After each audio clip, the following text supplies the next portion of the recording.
Good morning, Susan Combs. Good morning. Thanks for being one of my interviewees for Career View Mirror. And the whole purpose of Career View Mirror is so that people can talk about their careers and look in their past so that other people can help plan their futures. So it's a nice little way of informing people about what people do, especially female entrepreneurs, and learning about all these interesting careers that people have out there. So I really What to do and what not to do, right? yes, and what not to do exactly. Learn the lessons with us instead of like for real in real Yeah. life. So I do appreciate your time today. Tell us a little bit more about yourself. What do you do? So I am an insurance broker slash consultant. So I own a company called Combs and Company. So we've been around for June will be 12 years. And so we're full service. We do all types of insurance, from life insurance to health insurance to all types of property and casualty. So that's like general liability, workers' comp. We say we do kind of some sexy things like kidnap and ransom and aviation and all that good stuff. And then I also do a lot of consulting. So I do expert witness work as well as consulting on individual health insurance and just on risk management too. Wow, so that's pretty cool. You've been like in trials and been an expert witness, like in Law and Order. Yeah, and it's not sexy It's as not like that. a lot of pressure. That's got to be a lot of pressure, I'm sure. And it's how did you get started? Like, how did you get started in the insurance business? Well, my philosophy is in this business, you either come about it in one of two ways. So you're a successor, meaning say your parents were involved in it or your grandfather was involved in it, or you fall into it by mistake. So I was definitely the latter category. I used to be an event coordinator for the University of Missouri, and I came to New York to be a banquet manager at the Marriott at the World Trade Center in 2001. And a couple of weeks before my job started, I got a call from Marriott, and they said, "Okay, we've done a different budget revamping, and we're going to have 2 banquet managers instead of 3. So you get to pick from Detroit or New Orleans." And I remember thinking, my mom had a going away cake for me, and it had pictures of New York. It did not have pictures of Detroit Or New Orleans. Not at all. So I came out to New York anyway, and I interviewed around. I had some other job offers, and I ended up going hook up with a headhunter. And I'd never heard of a headhunter. Yeah.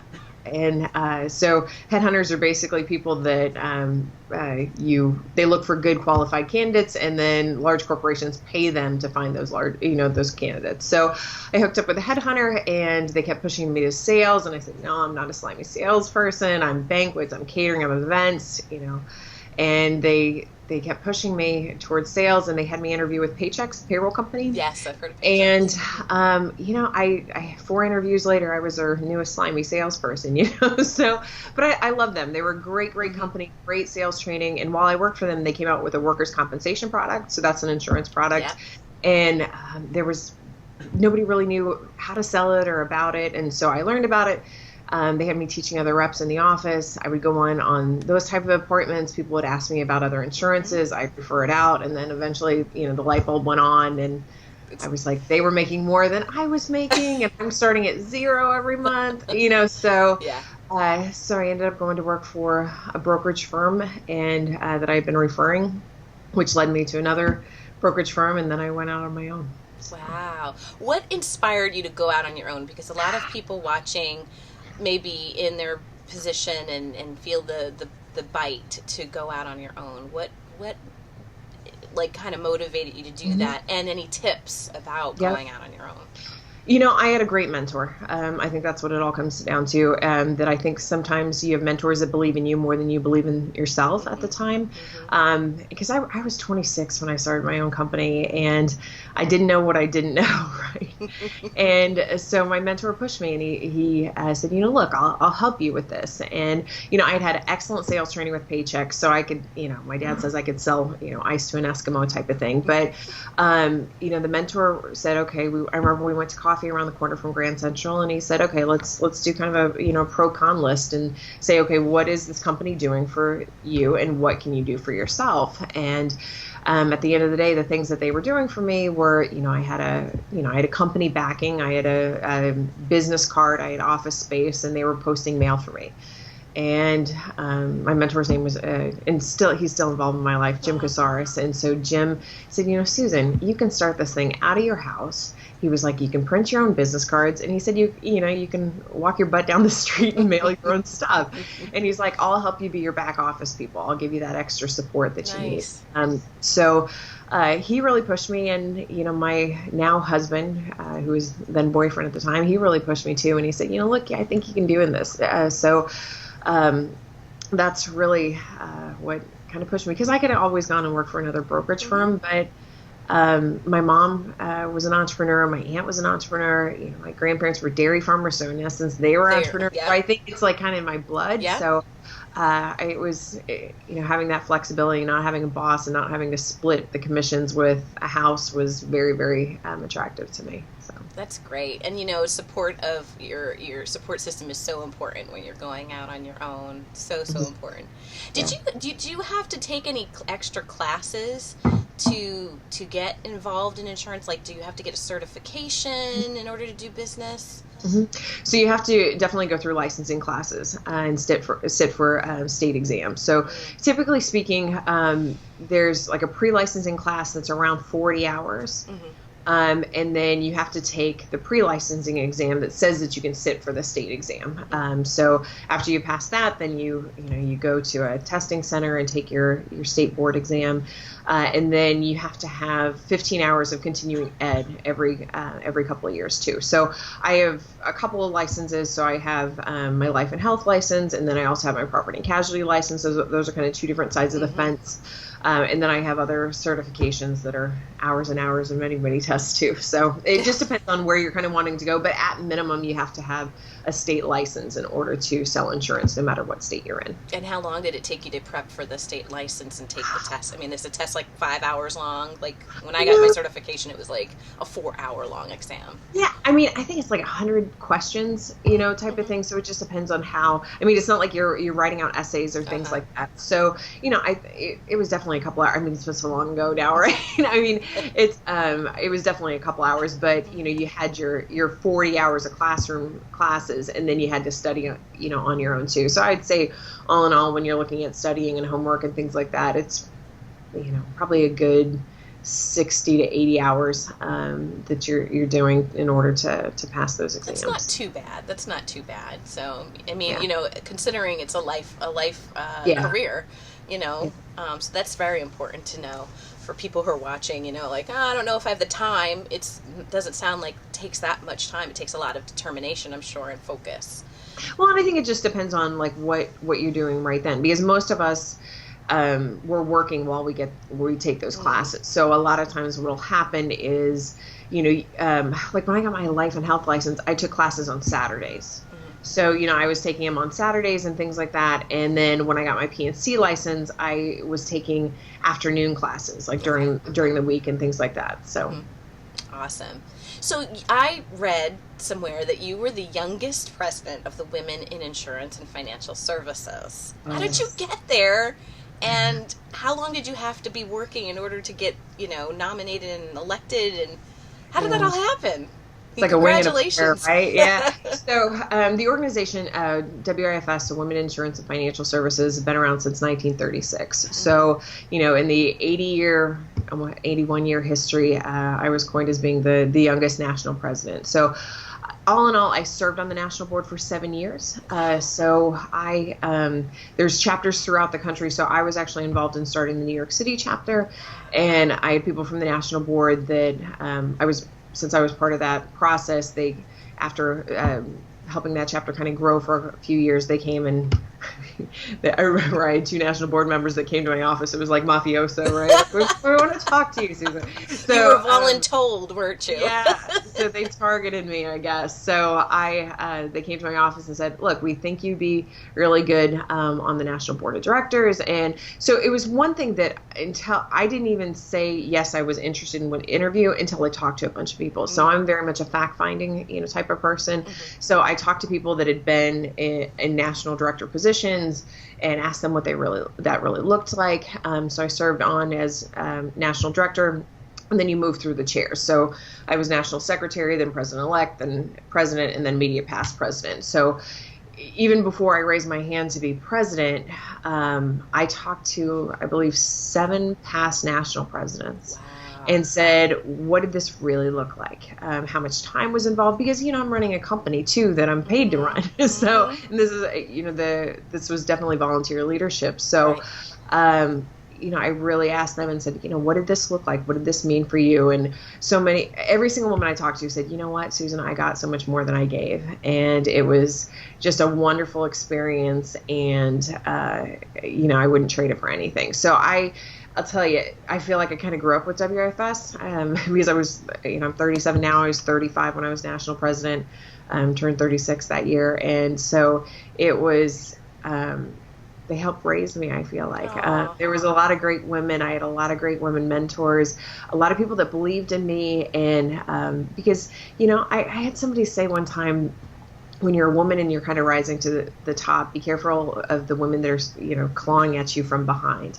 And I've always remembered that. And there are definitely women like that. But there's so many more women that are just willing to be very supportive, and or that are looking behind and putting their hand out and saying, who can I pull with me? So I really had that experience with WFS, and anybody that's in the insurance industry or even financial services, so accounting, attorneys, financial planners, I really encourage them to look at that organization because it really is a great one, especially when our industry is about 14% women. It's great to connect and collaborate with other women as well. So getting into that, because the industry is only 14% women, how has it been working in an industry where you're not represented very well? Yeah. I'll tell you, I'm in the New York City marketplace, so I will say it's much, much different in New York than it is in other parts of the country. And I've seen that because I've traveled all over the country speaking on gender balancing initiatives to insurance companies and organizations, and I see the difference. So in New York, I've never felt like I missed out on an opportunity or I missed out on a sale because I was a woman. But I definitely can tell you when, I had a brief stint in Kansas City and it was, hey, honey, what are you trying to sell me? And people were so nice, they keep having you come back with no intention of buying because they didn't want to hurt your feelings. So you definitely do see the difference.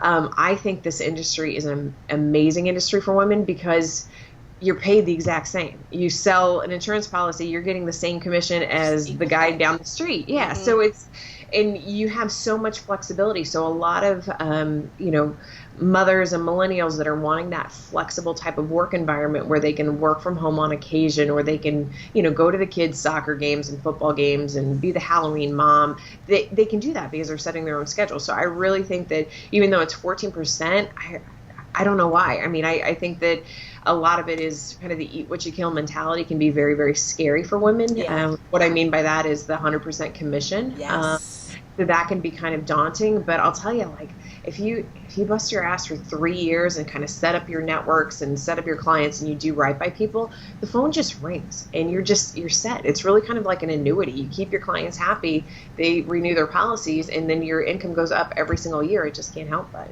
And thanks for sharing that, because it's important to hear, that this is an industry that you can get into that's flexible, because a lot of women are looking for that flexibility.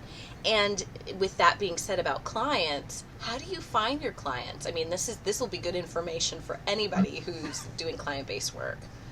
How would you go about it? So for clients, I'll tell you, when I worked for Paychex, and I don't know why I remember the stat, it's just one of those random pieces of information that'll eventually fall out of my head, right? But we tracked everything. So we tracked where the business came from. And so I remember that 44% of my business came from CPAs. So what that told me was that, I was much better at, killing, 100 birds with one stone as opposed to, knocking on the door. I was not a cold caller. I was not a telemarketer. That is not me. I'm not happy doing that stuff. However, I'm really good at networking and connecting with people. So I found that was my strong suit. And everybody has different strong suits, right? So, I mean, God, I remember I worked with a guy at Paychex that he could do the phone like anybody else. Oh, He would call and he would just get appointment after appointment. I'm like, how do you do that? I can't do that. no. So networking has been the biggest thing for me. I think anybody starting out in any type of business, if you're selling like a widget or a service, getting involved in a networking group that's going to meet on a weekly basis is really, really important. And the reason I say that is because it's a new thing for you, right? Mm-hmm. So you need to get your elevator pitch down. You need to understand how to like give and take referrals. You need to know how like the whole mechanics works. And so I think anybody that can do something like that, just to kind of train them and then see where it goes. Because now I'm a member of a couple of different networking groups that we meet on a monthly basis because we're all really established. We always think about each other, we refer each other, but we don't need to have that constant, weekly reminder type of thing. But networking has been the biggest thing. I've also gotten a lot of referrals from clients as well as employees of clients too. Oh, that's terrific. That's great. Thank you for those tips. That's going to be very helpful for everybody. So getting back to the career at hand in insurance, why is it important to invest in insurance? Because a lot of times people are like, I'll do it later, or it's too much money. So why is it important to do that? It's Murphy's Law, right? So, I always think of insurance as not to be too blunt, but it's in case shit. It's in case shit happens, you want to make sure that you're covered in your maple. I mean, that's what it comes down to. Mm-hmm. And so when I talk to clients, we always do kind of an insurance 101. So when I'm meeting with a prospective client, I always say, you know what? Act like I met you at a bar and I have no knowledge of your industry whatsoever, and just explain to me how it works. And so at this point, I can't help but see risk when somebody just starts to walk me through their company, because I think, they could get sued for that. They could get sued for that. And the whole reason you have a lot of insurance is in case you get sued on a business side, you want to have defense costs paid for. So I always say to them, okay, look, in a perfect world, if we had unlimited funds and this was my company and I wanted to sleep at night, these are the things I would have. However, budget comes into place, contracts come into place. Mm-hmm. So when we're looking at a budget and we're looking at exactly, a vendor gives you a contract and says you have to have X, Y, and Z insurance, then I'll say, okay, these are the things that we have to have by contract, and then these are the things like workers' comp you have to have by law if you have people on health insurance, or if you have people on payroll. So, it's really kind of looking at what people are wanting to achieve. It's one of those things. I mean, nobody ever really says that I wish I had less insurance, when they have a loss. So that's right. The thing. I think it's so important to be an educated consumer and knowing exactly what you're getting, because at the end of the day, maybe you're willing to take the risk on different things, because maybe, for example, like if you're a small business owner, or even if, say, you starting your company out of your house, mm-hmm. But you're going on site and you're doing some installations, you need to have like general liability in case, you trip and fall or break something at a client's location. Right. But maybe you only have a laptop and it's insured under your homeowner's insurance. You don't really need to insure it twice and insure it under your company, even though maybe it's company property if you own the company type of thing. So there's kind of give and takes, but it's understanding like exactly what you're looking at I think is very important. Great, thank you for that. And any as women, we never invest in ourselves. Mm-hmm. So why is it important for us to invest in ourselves?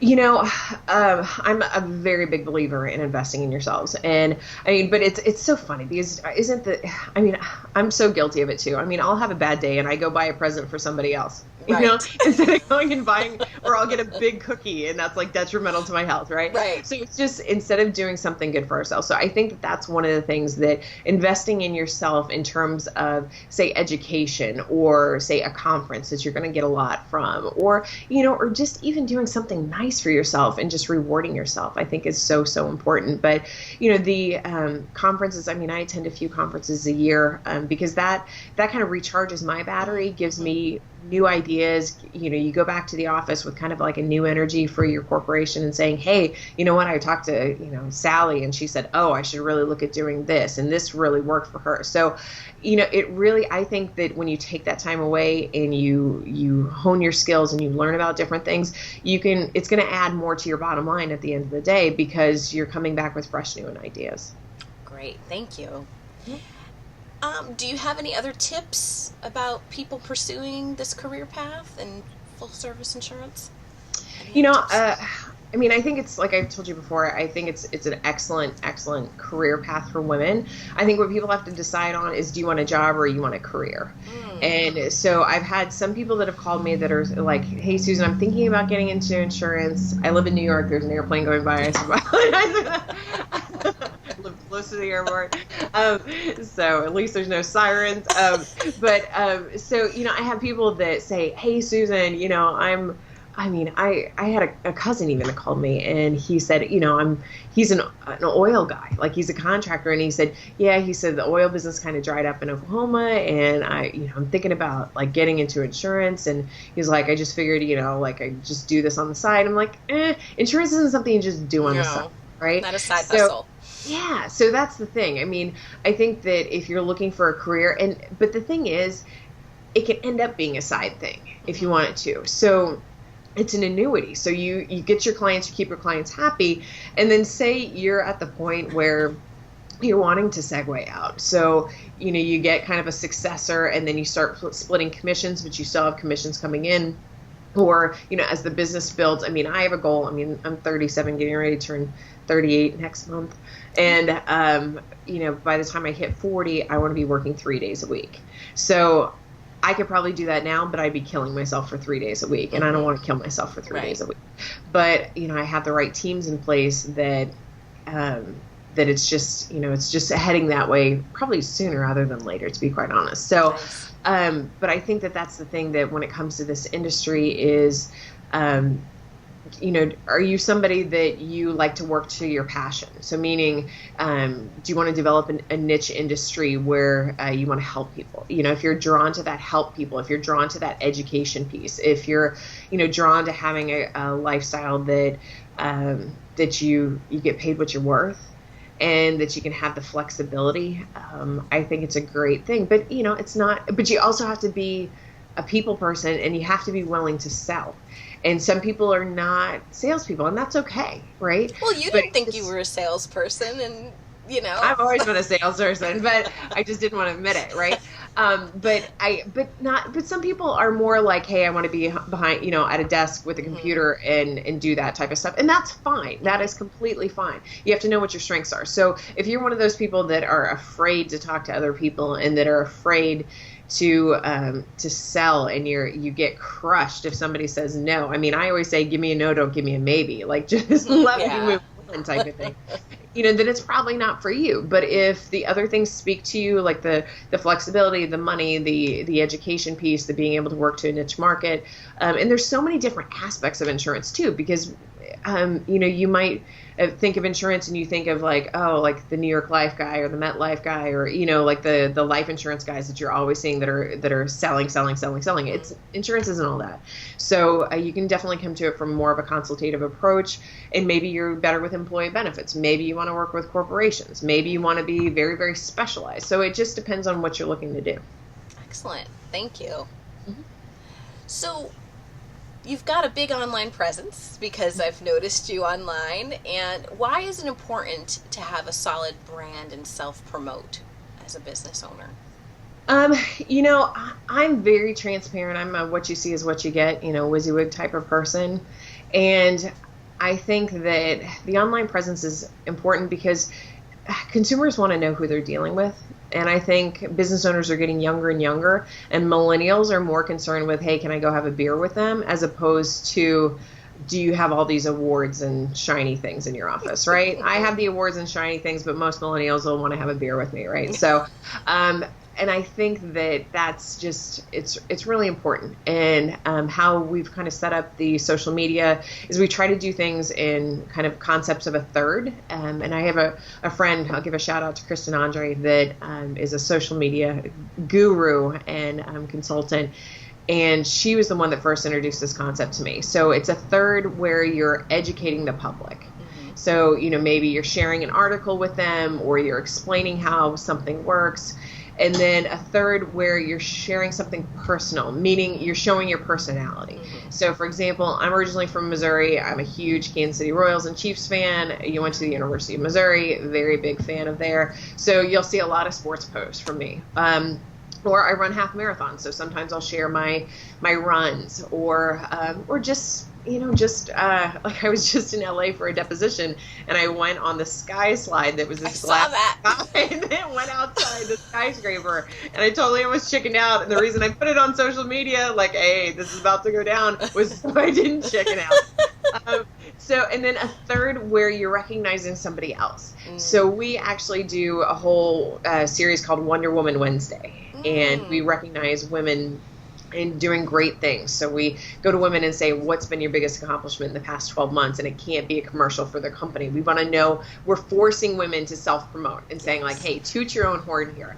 And then on Fridays, we do like fun facts, but sometimes we do what we call Feature Friday. So we might feature one of our clients or one of our colleagues and some of the great things that they're doing. So making it broken down like that makes things very, very easy and very transparent for us. And people look forward to it. Like our Mondays are Mentor Mondays. So it's kind of like little fun motivational phrases to give back. And I've had people email me that say like, oh, Susan, I really look forward to Mentor Monday. And so it's kind of a fun thing that we do. So I definitely think you have to be, if you're active on social media, you have a responsibility to society in not being part of the drama, I would say. My industry's had a lot of drama in healthcare recently. So I've become more and more of an educator on social media, saying, okay, this is what you're seeing, but this is actually what's going on. Right. So I think that that's really, really important too on a social media presence too. To verify information. And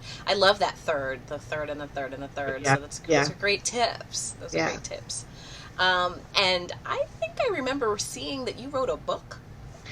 Well, I actually didn't write a book. My husband wrote a chapter in a book about me that I'm in. So it's a book that's called Above and Beyond the Glass Ceiling, and it profiles 25 successful women, so to speak. And I'm not famous enough to have my picture on the back, but my picture is in the book. But it has people like Jessica Alba and Ariana Huffington, and they're like, that's good company to keep. Yeah, that is good company to keep. Yeah, so it was a lot of fun. So it came out, last May. We did like a fun book launch party this past fall, and it's nice, and it's very inspiring. And reading those stories of other women and how they've made it to where they've gone, and my husband was a former writer and still kind of a writer, and looking at doing that a little bit more. It was great to have him write that chapter, and he has a keen way of writing things and making it sound like it's from other people's voices, so that's nice too. That's very nice. That's very nice. Aw, that's terrific. Are you interested in writing your own book? Yes. I've been kicking around the concept. There's a talk that I do for colleges and high schools that is advice that I've learned along the way, and it's a lot of fun. And so I always kind of give a little bit of background on the person that gave me that piece of advice. So that's been kind of a concept that I've thought about kicking around, that giving kind of the further backstory of the person that told me the quote, whether it be my Aunt Karen or my father or my mother or a teacher or something like that. So that's something that when I've been on airplanes, I've been dabbling a little in writing. So, I wouldn't say it's anytime soon, probably the next 5 years if I'm lucky type of thing. But it's something. It's definitely something. And you fill your cup in so many different ways. You travel, you're into sports you run. That's so important with balance. What other things do you do to fill your cup and balance your life? Or flow. I won't say balance. There's no such thing as balance. But how do you get your flow going? I had somebody that told me that it's not work-life balance, it's blending. And I really think that that's so true. And I think women, not to say that I'm not coming from a negative place when I say we are the job, but I think when you really love what you do, it just can't help but to kind of seep out into all the different aspects of your life. So, I'm into sports. I play hockey. I play football. Some seasons I play softball. I do half marathons, and So those are kind of like the me time. I mean, I'm a work hard, play hard type of person. And I have my very close circle of friends. I mean, it's interesting. I feel like when I was younger, I had so many friends. I was kind of the person that you went to in high school when you wanted to be set up with somebody else, right? But the older I get, I want more quality instead of quantity, I guess. And so really kind of pulled back on some relationships that I just didn't have time for, right? Because I think that when you're a busy person and you're working, 50, 60 plus hours a week, you have to be very intentional with where you spend your free time because you don't have a lot of that free time. Right, and it has to be more in the positive realm, right? So like kind of going back to the clawing at your back versus the ones pulling you along, you want to be who you want to see in the world, right? Be the change you want to see in the world and staying in that positive energy space. So that's great. Those are great things, great tips. So if you could share what you know now with the past you a few years ago, what lessons would you share? Kind of akin to the book that you might be writing. So don't do it. No. I think that for me, and I always tell this to any new people I have coming on board or anybody that I mentor, that I think in this industry, when you start out, you take everybody and their dog as a client because you feel like you have to. There's like almost like a desperation, if you will, because you're like, oh, I got to pay this bill. I got to pay that bill, And so, I mean, when I started out, I also was a personal trainer because I needed some extra income coming. It wasn't like I was like high cotton, tall cotton the first time I, did this stuff. So, and I think that, there comes to a point where there's almost like a switch that flips in your head on the confidence level. And when that switch flips, what it looks like is the people that you're sitting across from, they need you more than you need them. And that's a great place to be in as a business owner because they're coming to you because they know that you have great knowledge and that you're going to advise them properly. And I've never wanted to be in a situation where if one client, for whatever reason, we lost or one prospect we didn't get, that wasn't going to be detrimental to the business. And so anytime, I have a producer is somebody that sells insurance. If I have them in my office, I always say the quicker you can make that switch in your head, the quicker things will just sky's the limit. So I think that if I could go back and talk to myself, I would, say, cut your losses with those people that are just, life sucking. Yes.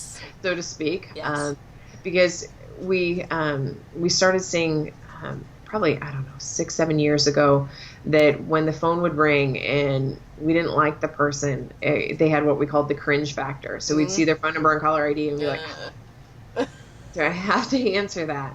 And so we got rid of those people.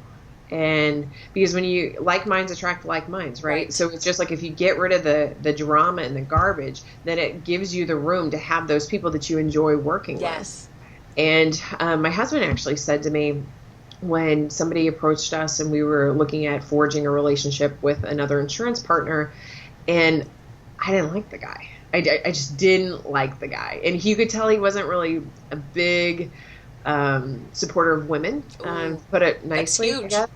Yeah, and but he was like worth so much money and he would bring so many referrals in and blah, blah, blah.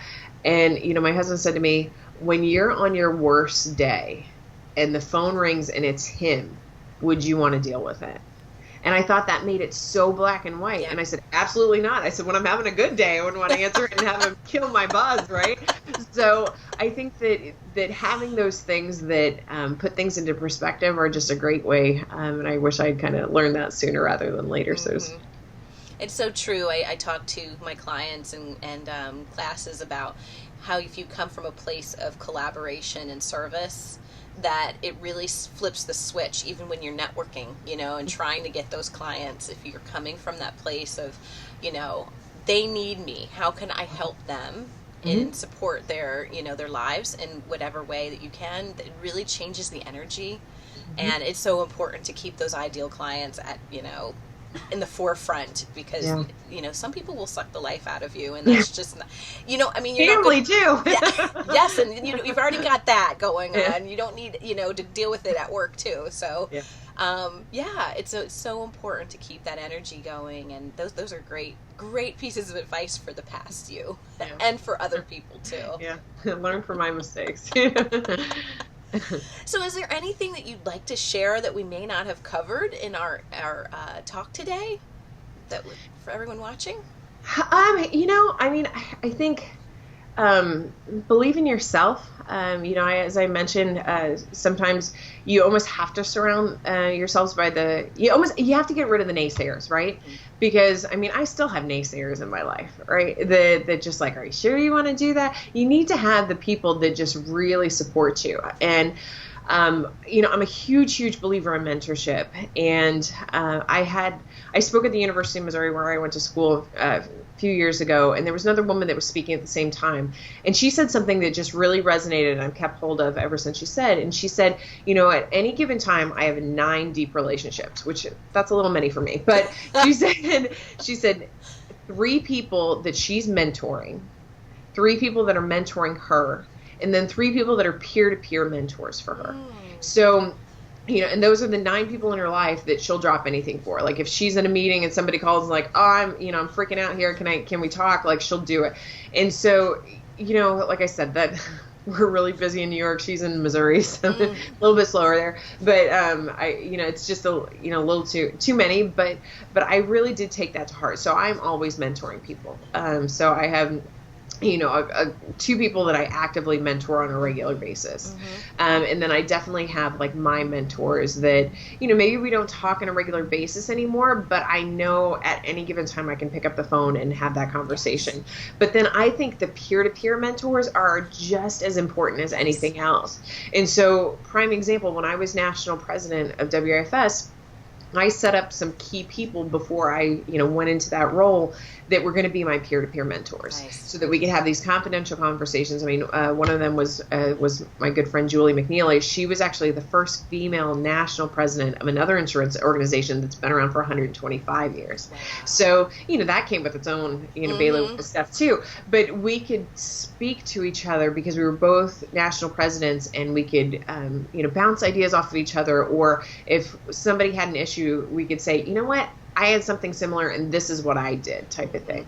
And so, I still have those people that are in the industry, and they're not just women. I mean, I have a lot of guys that, and I mean, we said it's 14% women. I have guys that I call on. But, I have guys in the industry that they call me and I call them when we just say like, hey, can I bounce this idea off of you? Because, I have this client situation and I'm not quite sure what to do on this. So I think that having those type of relationships set up, and I think they should be intentional. I think you should go out and say, like, especially if you're looking for a mentor, go to somebody and say, I'd like you to mentor me. Right, just straight out ask. Yeah, then I think you need to have, if you've never done a mentorship relationship, there's a number of worksheets. You can just Google and say, mentorship worksheet, that it gives kind of some structure to those calls, because I think that's so important, because you need to, it's great to get on the phone and talk, but, if I'm billing myself out for an hour and I'm giving you an hour for free, I want to make sure that we're accomplishing something, right? So like having those intentional things where it says like, okay, what's working for me? What's not working for me? What are the things that I want to make sure that I hit on? And then it even has homework. So based upon the conversation, I can say to my mentee, you know what? You've been talking about networking. I want you to go out and join one networking group between now and next month when we talk again. So I think that the mentorship is really key, and that can help take you to the next level. And even if people say don't have, aren't business owners and they're thinking about it, those are great people to connect with on that peer-to-peer thing, and saying like, hey, I'd like to do kind of a fact-finding interview and understand what the day in the life is of you, and what are the pitfalls, what are things that I should plan for that maybe you wish you would have planned for, and then having that that relationship just continue so that you have somebody almost like as a personal board of directors to bounce ideas off of too. It's so helpful, and thank you for sharing the importance of mentorship and being a mentor, and not only that, but being mentored by other people and being able to receive that. And it's true, the peer-to-peer mentorship is so powerful, so that you're not in this alone. It's just there's just so much power in that. So thank you for those tips. I really appreciate your time. We went through all of this stuff really fast. I'm a good talker. Yes, but no, it's been a pleasure. No, it's been an absolute pleasure, Susan, and I really appreciate you lending your advice and looking back on your past so that you can help other people prepare for their future. And I really appreciate your time today. Not a problem. And where can we find your business? So my website is www.combsandco.com. So everything's spelled out. So combsandco.com. We have Instagram, we have Twitter, we have Facebook, we have a lot of fun things. So definitely check us out. Excellent. Thank you so much, and good luck with your business, and have a great weekend. Thanks. Have a good day. Thanks.